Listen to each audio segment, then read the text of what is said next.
आव्हाड साहेबांनी ठाणे शहरात जमील शेख याची काही निगृण हत्या झाली, त्याच्या तपासामध्ये पोलिसांनी हलगर्जीपणा केलाय असं सांगितलं। हे जमील शेख महाराष्ट्र नवनिर्माण सेनेचे पदाधिकारी आणि आरटीआय कार्यकर्ते होते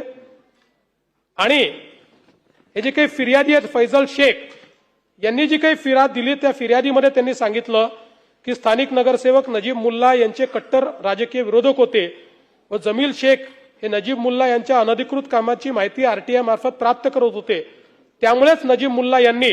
जमील शेख यांचा खून करण्याचे कारस्थान रचले असा मला संशय आहे असं फिर्यादीमध्ये त्यांनी त्या ठिकाणी सांगितलेलं आहे।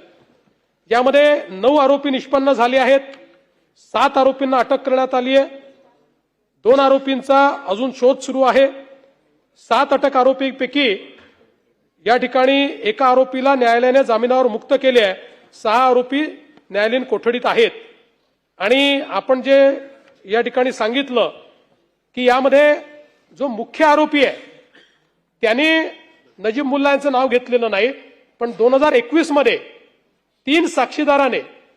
164 स्टेटमेंट दिलेला आहे आणि त्या 164च्या स्टेटमेंटमध्ये या तिघांनी नजीब मुल्ला याचं नाव घेतलेलं आहे। आणि त्यानुसार आता तरी पोलिसांनी जी काही चौकशी केलेली आहे त्या चौकशीत यांनी दिलेलं विवरण आणि प्रत्यक्ष घटना याच्यामध्ये जी पुराव्याची साखळी मिळायला पाहिजे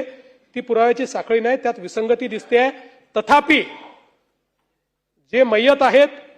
त्यांच्या दोन्ही मुलींनी अतिशय आक्रोशाने हा मुद्दा या ठिकाणी मांडलेला आहे आणि म्हणून पुन्हा एकदा याची चौकशी ही निश्चितपणे या ठिकाणी स्वतंत्रपणे केली जाईल आणि या सगळ्या पुराव्यांना पुन्हा एकदा पडताळून कुठेही